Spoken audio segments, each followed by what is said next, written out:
കച്ചത്തീവും ശ്രീലങ്കൻ തമിഴ് പ്രശ്നവും വീണ്ടും വാർത്തകളിൽ നിറയുമ്പോൾ തമിഴ്നാട്ടിൽ 10 പേരുടെ ജീവനെടുത്ത ഒരു പഴയ സമരത്തിന്റെ ചരിത്രം കൂടി പ്രസക്തമാവുകയാണ്. സമരം നയിച്ചത് മറ്റാരുമല്ല, അന്ന് പ്രതിപക്ഷ നേതാവായ എം കരുണാനിധിയായിരുന്നു.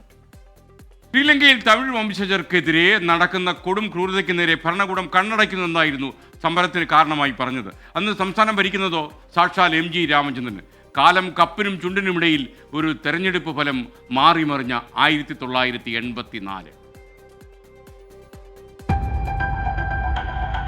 1981 സെപ്റ്റംബർ മാസത്തിൽ ശ്രീലങ്കയിൽ തമിഴ് വംശജർക്ക് നേരെ സിംഹളർ രൂക്ഷമായ ആക്രമണം ആരംഭിച്ചു. നിരവധി പേർ കൊല്ലപ്പെട്ടു. തമിഴ്നാട്ടിൽ അപ്പോൾ MGR നയിക്കുന്ന AIADMK ഭരണമാണ്. എം കരുണാനിധി വിഷയത്തിൽ ഇടപെട്ടു. ചെന്നൈയിലുള്ള ശ്രീലങ്കൻ ഹൈക്കമ്മീഷന്റെ ഓഫീസിനു മുന്നിൽ കലൈഞ്ചർ കരുണാനിധി ഒരു വലിയ സത്യാഗ്രഹ സമരം നടത്തി. DMK പ്രവർത്തകർ അവിടെ തടിച്ചുകൂടി.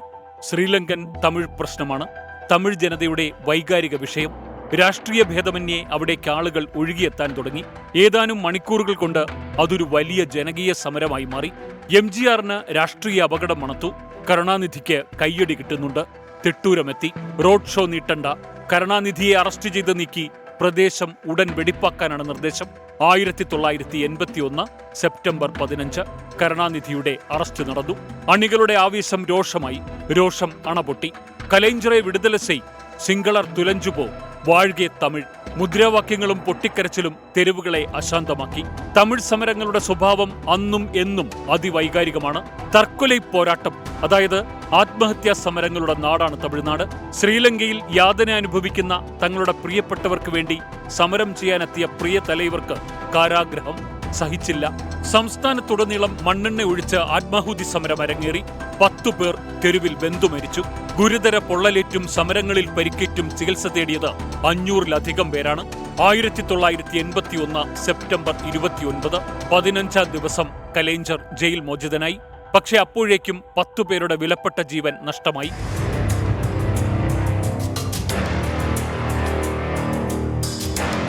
ജയിലിൽ നിന്നിറങ്ങിയ കരുണാനിധി നേരെ പോയത് മരിച്ചവരുടെ വീടുകളിലേക്കാണ്.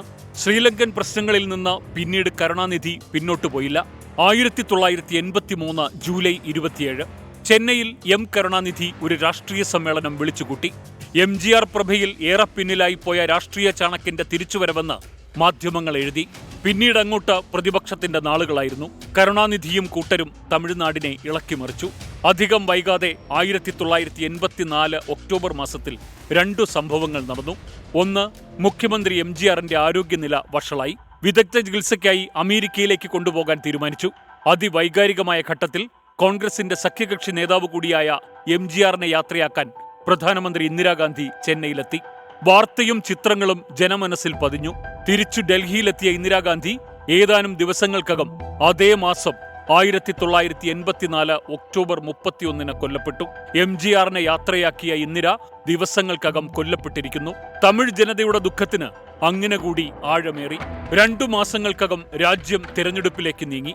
അതേ വർഷം 1984 ഡിസംബറിൽ സംസ്ഥാന നിയമസഭയിലേക്കും ലോക്സഭയ്ക്കൊപ്പം തെരഞ്ഞെടുപ്പ് നടന്നു. ശ്രീലങ്കൻ തമിഴ് പ്രശ്നത്തിൽ ഇടപെട്ടതിലൂടെ 10 പേരുടെ മരണത്തിനിടയാക്കിയ സമരത്തിലൂടെ സംസ്ഥാന രാഷ്ട്രീയത്തിൽ ഒരിക്കൽ കൂടി ഉദിച്ചുയർന്നു നിന്ന എം കരുണാനിധിക്ക് പക്ഷേ ഫലം അനുകൂലമായില്ല. ഇന്ദിരാഗാന്ധി വധത്തിന്റെ സഹതാപ തരംഗവും MGRന്റെ ആരോഗ്യ പ്രശ്നങ്ങളും കരുണാനിധിക്കും ഉദയസൂര്യനും തിരിച്ചടിയായി. സംസ്ഥാനത്ത് കോൺഗ്രസ് സഖ്യത്തിൽ MGRും കേന്ദ്രത്തിൽ രാജീവ് ഗാന്ധിയും അധികാരത്തിലെത്തി. Election desk 24.